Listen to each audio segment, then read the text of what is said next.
From a highly secure network of top secret locations across South Texas, this is the Spurs Insider Post All-Star Edition. I'm your host, Mike Finger, joined as always by our Express News Spurs beat writers, Jeff McDonald and Tom Orsborn, with sports editor Nick Talbot. Tom is back from the star-studded, glamorous, just crowd-pleasing, nation-pleasing All-Star Weekend in the San Francisco Bay Area. Tom, I'm going to start with you. Were you as overwhelmed, as overjoyed as the viewing public at this momentous event featuring Victor Wembanyama and Stephon Castle? Oh my goodness. Well, it was better than recent. At least the competition portion was better than recent. Really? All-Star weekends. Yeah. I mean, they tried harder. It was more intense. But all the bells, whistles, and Kevin Hart and all that. I mean, yeah. I mean, isn't saying that they tried harder than in recent years sort of like saying Jeff McDonald tried harder on the latest podcast than he did on the one before? Like, it's kind of a low bar, is it not? Good point, Mike. Good point. Yes. Why am I being ganged up on? Yeah. But I mean, from who do you think Jeff McDonald tries harder? Seriously, the average NBA All-Star during All-Star Weekend, or Jeff McDonald during a typical Spurs Insider podcast? Everybody knows I am the Victor Wembanyama of this podcast. Everyone can just tell by listening and viewing. Well, adding a rising. And that English is not your first language. Go ahead, Tom. Adding the Rising Stars team helped, I think. Mike, you keep asking me, are you gonna question everything I say? Yes. People should question everything they hear these days. That's healthy. That's true. And Wemby brought some energy to it, but from the Spurs perspective, Castle. I mean, the whole weekend. Castle's coming out party with his Rising Star MVP, showcase his performance in the dunk contest, which I thought he should have won. That was kind of cool to see. Wemby outsmarting himself in the skills contest.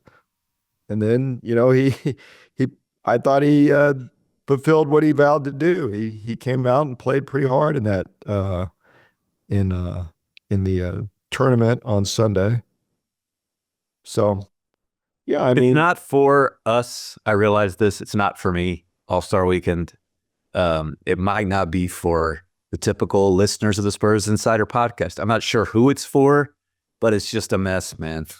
It's just from start to finish. It's just like, I guess the Rising Stars might have been the most basketball-centric part of the whole weekend on Friday night. Like those games were sort of what basketball looks like.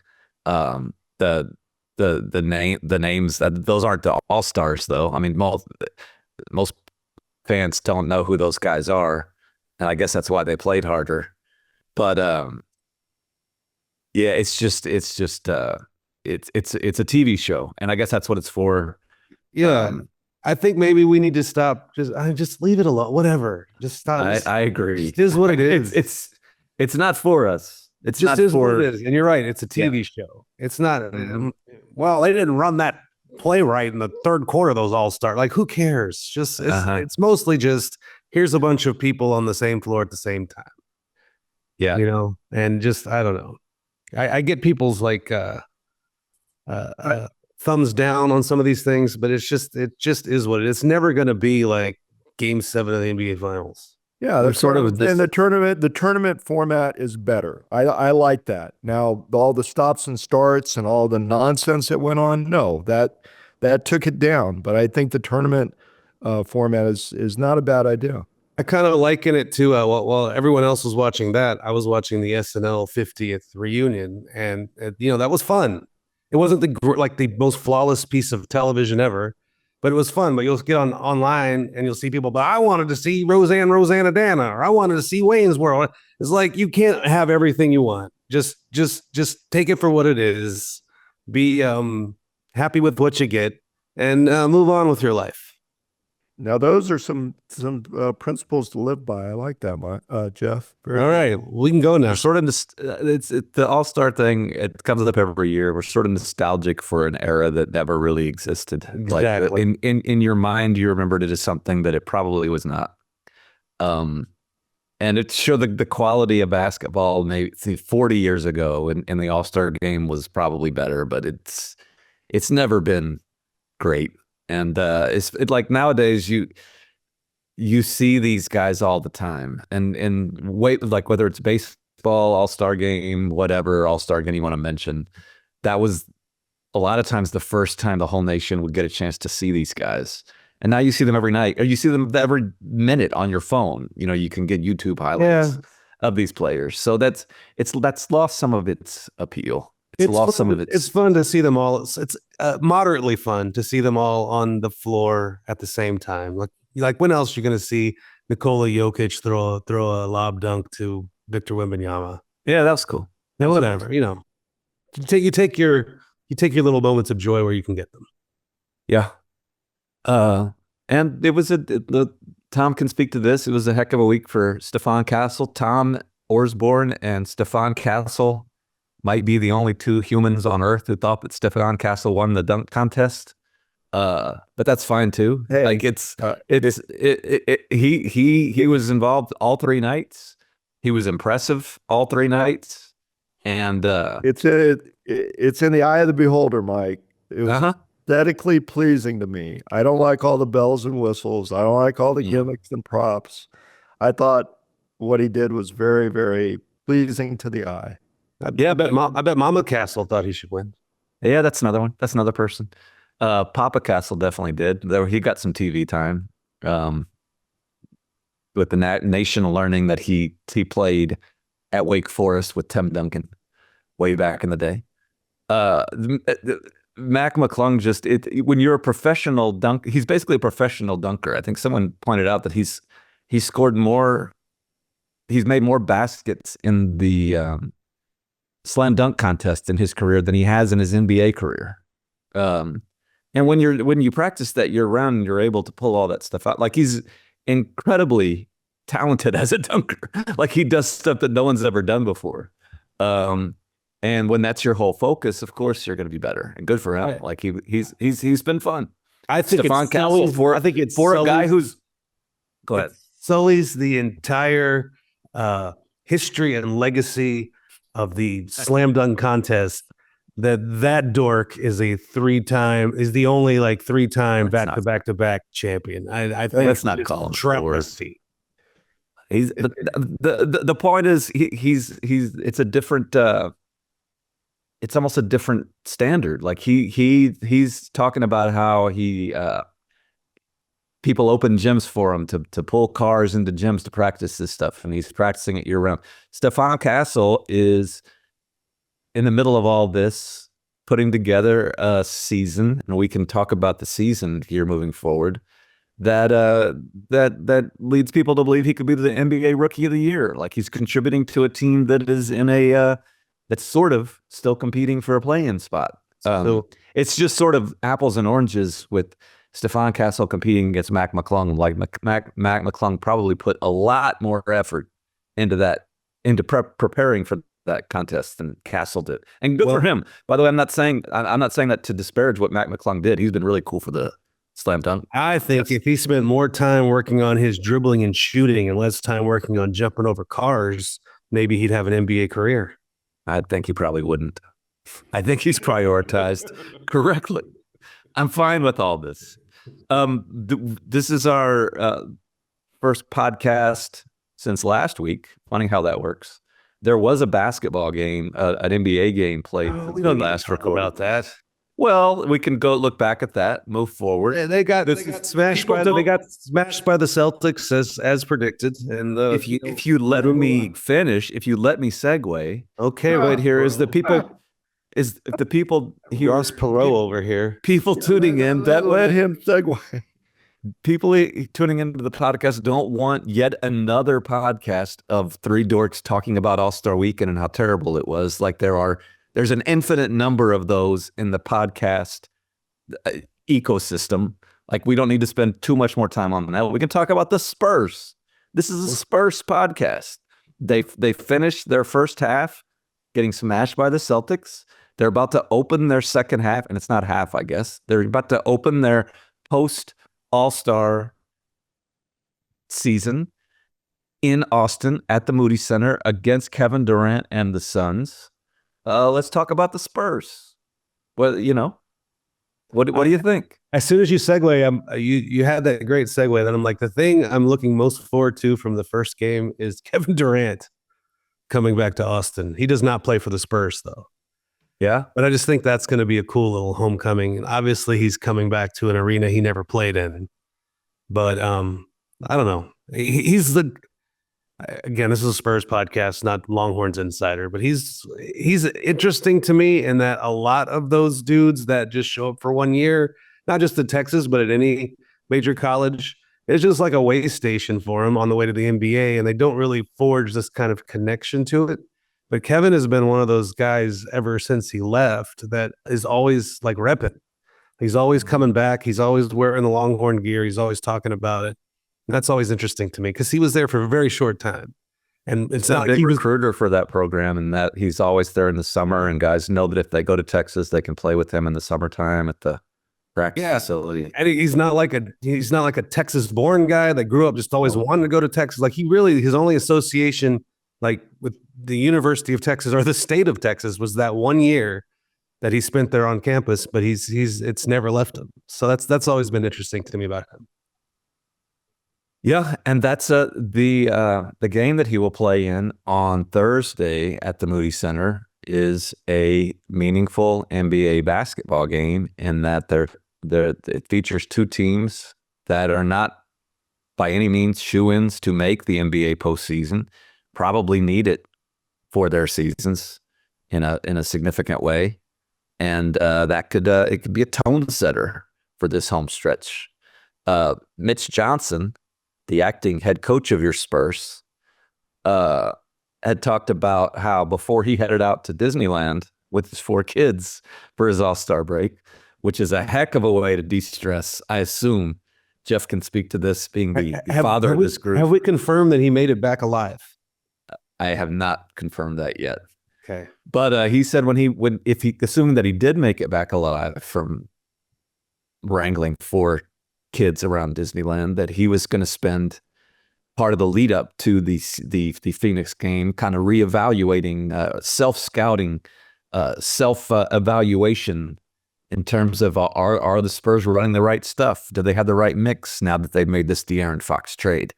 Can they be better? I think I'm looking forward to seeing what this kind of time off, self-evaluation, maybe some new stuff, how that kind of plays out, not only against the Suns, but in the whole stretch moving forward. As Mitch said, it's the final third of the season. And another thing that Mitch pointed out in Boston was that everything that the Spurs do, I asked him about the balance between wanting to win, wanting to compete for this spot.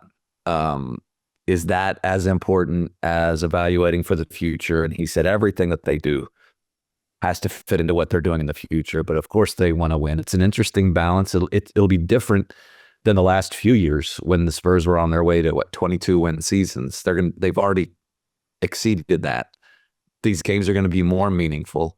But Jeff, what do you think? What do you expect to see? Is it going to feel like a typical rebuilding home stretch, or is it going to feel more competitive? Well, I don't know that we want to go deep down this rabbit hole again because we talked about it a lot last week. But unless they decide to not start one of the Chris Paul or De'Aaron Fox, it's going to look a lot the same, I think. I mean, the same as what? As it was before the break. Oh, okay. You're not going to have it's hard to say they're going all in for a play-in berth when they're going to start those two together, which I assume they will. And which I'm fine with, by the way. That's whatever. I get the point. I still don't think that sacrifices anything. I still think that's fine. I still think that might be the best way to compete for a play-in is to play them together. Maybe we just all involved. We discussed that a lot last week, and there's pluses and minuses, but I don't think X's and O's wise. it's not really But that's I did a terrible job of asking the question, Tom. But what I meant was not if it looks like it did before the break, but how different these last 30 games are going to feel compared to the last 30 games. I answered the wrong question. I get it. Yeah, more competitive. Yeah, they want to be in the play-in. So yeah, it's gonna feel and look different, but the issues remain that will prevent them probably from achieving that goal. The issues that the difficulty, the rebounding problems, second chance points, integrating Fox still, into the system that could still take a little time here and there, little bumps here and there, but they definitely, it's going to have a different look to it. They want to compete and get into the play-in. I mean, where it's going to look different is you're not going to see a ton of Malachi Branham and Blake Wesley as you did the last 2 years. Yeah. Where they were really trying to literally evaluate guys like that and seeing what they had there. I think those guys are just going to be in the rotation. That evaluation is long over. Yeah. Maybe we'll see the Spurs debut of Bismack Biyombo finally. Yeah. That's something to look forward to. It's either Charles Bassey gets back or Biyombo debuts. Maybe it's one of those two things. Yeah, Charles should be back soon. Yeah. Those two definitely will help. And if Biyombo's, I mean, just the way they've just been pummeled on the boards in those games leading up to the break, they need somebody. It's been ugly. And ugly. If it's not, it's Biyombo just has a 10-day contract. If they want to bring him back, 10-day contract after 10-day contract, sure, might move on from him to somebody else. If Bassey isn't able to help, and by the way, before Bassey got hurt, we were already talking on this podcast about how they needed help at backup center. Yeah. He's not the cure all. I think when you're like, man, if Charles Bassey would just get back, you're in they're in a bad way there when that's the guy you're pinning your hopes on. Nothing against Charles Bassey, but he's clearly on a good team. He's like your third guy, maybe. Big off-season priority. Get a good number two. Big. I think that definitely is true. Look at us breaking news. Somebody should investigate that. If you look at by the way, if I'm distracted, it's because a friend of the podcast, Mike Monroe, is calling me on my cell phone. He's calling me too. I hope he's okay. We might need to hang up. Yeah. Well, I do hope he's okay. We'll check in on that later. This coming stretch, by the way, if we want to continue to talk about play-in possibilities, I think it's really key that they don't screw these next 4 games up. You have 2 at home in quotation marks, in Austin, where you conceivably have a home court edge. Back-to-backs against the Phoenix Suns and the Detroit Pistons. Neither of those teams is terrible. Detroit's greatly improved. Phoenix ahead of the Spurs in the standings, but those aren't world beaters either. Like you figure you get those 3 in a row. You figure you get those 2 teams on a quote unquote home floor. Those are winnable games. Then you go, Tom will be at a baseball series, the 2 games in New Orleans, maybe the worst team in the West. You can't flub those either. And so I think that as the Spurs come back from the All-Star break, trying to make these last couple of months meaningful, like they need to get going right away. Like to me, 3-1 is a realistic and probably needed target here over these 4 games. Yeah. Like you can't lose 2 of these. It just gets tougher after that. And I know they're home for most of March, but to me, 2-2 in these 4 games would be a disappointment for this team. I bet they split them. Yeah. One of these New Orleans games will end up like the Charlotte game, probably. Yeah, I don't know. This team's probably not making the play-in, man.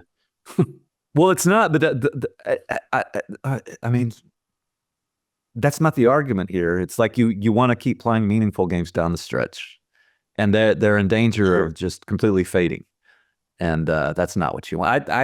I think I mean, I agree with you that they need to win 3 out of 4. I don't trust them to do it. New Orleans is really bad. I know. And yet, Yeah. so Charlotte, Charlotte. they were playing around with Washington, who's also really bad, but they ended up winning that one at the end. Okay. So then what do you think? They're just hard to trust. That's all I'm saying. They're hard to trust. And then every so often they'll surprise you. But they're hard to just like, oh yeah, they should win three of these four. I don't know. Okay. Man, I stunned everybody. I mean, if that's not doable, then what are we doing here? I mean, on this podcast, like even having one, is that what you're asking? Yes. Yes. Jeez. You mean like on Earth? Yeah. Is that you're just I mean, an I didn't say it's it was- all I didn't say it wasn't doable. I'm just saying I wouldn't bet my house on it. I might bet yours. okay. Okay. Tom, highlights from All-Star Weekend as a newspaper reporter covering it, not from what we saw on TV, but your highlights of the experience. You've done a lot of them. Well, are you talking about what I liked basketball wise or what? Jeez Louise, man. But sometimes I hope the listeners out there appreciate how freaking hard I work trying to get these two esteemed coworkers just to have a discussion about anything. Hey, could they go 3-1? No. And did you silence? Yes, it wasn't. Actually, I wasn't like about All-Star Weekend. What do you mean? What I liked? There's just no way to work with some teammates, people. I hope that you guys out there appreciate how hard I work to try to make this listenable and how difficult these two guys make it on me sometimes. Would you just stop with the nonsense? My biggest takeaway was Castle. In the Rising Stars competition, he basically won it to get his team into the Sunday tournament. He hit the game-winning shot, game-clinching shot in the first game. Second game, he sets up the game-clinching shot. He just carried himself so well in that setting. Then in the dunk contest, which he should have won, Mike. You should have won. He was calm, poised, executed well. I mean, that guy's going to be a star. There's no question about it, as we've already seen. So. You enjoyed we've all been around teams in our various teams in our long esteemed careers covering various sports, not necessarily just the Spurs, where like the team kind of hates the leader, and like when the other teammates hate the leader, they not hate. They just find him annoying and pedantic. They just don't try as hard for that guy. Like, you're not going to run through a wall for a guy that you find annoying and pedantic. In fact, it's kind of fun to watch him spin his wheels a little bit and struggle every now and then, since he thinks he's so hot to go. Hot to go. Well, maybe that's a little the phenomenon that's going on here. We're kind of sandbagging you. So number 2, Wemby and Chris Paul in the skills competition. You like that? I'm not. Would you let me finish? I didn't say I liked it. I just said it was interesting that Wemby came up with this strategy that got them disqualified, and it was so indicative of who he is. He's smart. He's very intelligent. We know that. He's looking for a loophole, looking for a way to give them an edge, and it backfired. I thought that was interesting. He's going to make a very good billionaire. Yeah, he's always looking for loopholes. You know, the consensus was people were thinking that, hey, that's got Chris Paul's fingerprints over it.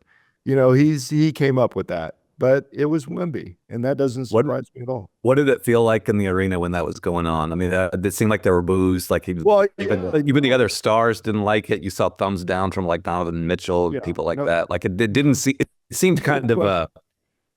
No go ahead. Describe the scene, the vibe when that was going on. Yeah, there were boos. The other players didn't like it.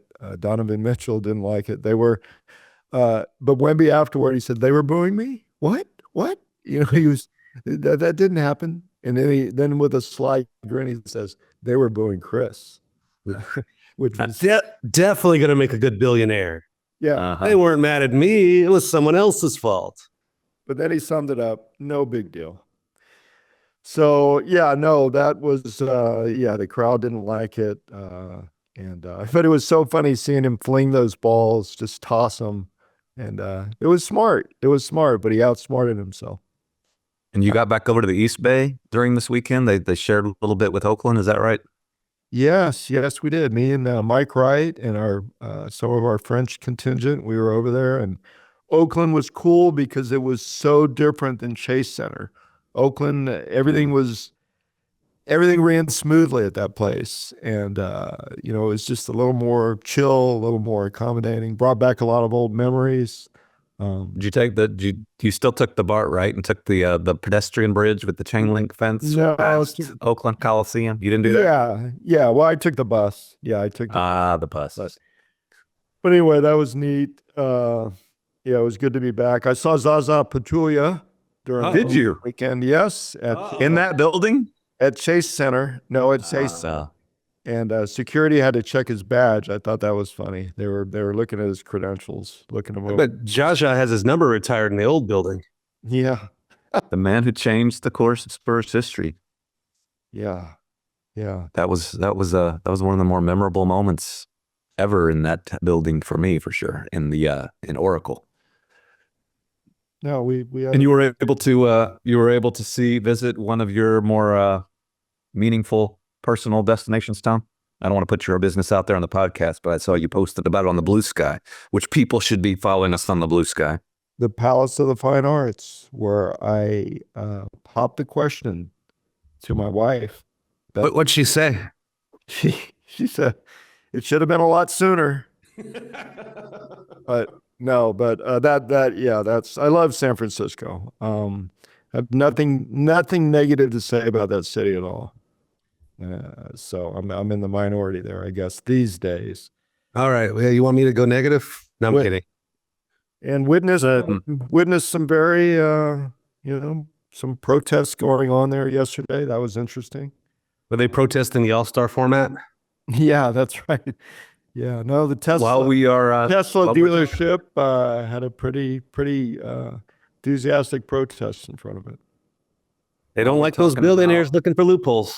Mm-hmm. While we're talking about Blue Sky and expressnews.com and ways to see our work, which we encourage you all to do, another reminder that if you want to get on the Spurs subtext, which sends all of our Spurs stories directly to your phone, you can text GSG to 210-934-9628. I know Jeff McDonald did that last week in Boston and was very delighted to actually read Mike Finger columns for the first time in his life. That was cool. And so if you want to do that, that'd be great. Text GSG to 210-934-9628. On expressnews.com, there's all our work. We appreciate you coming and visiting that. That's always fun. We talked about this earlier, the games ahead. 2 in Austin, 2 in New Orleans. I'm going to go on record and saying that I think the local Cagers are going to win 3 of them.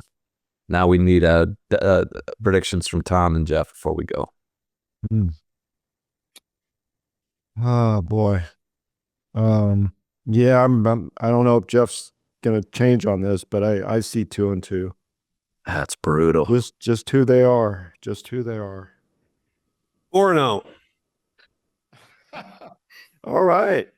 What at that? 2-2 probably. I don't know.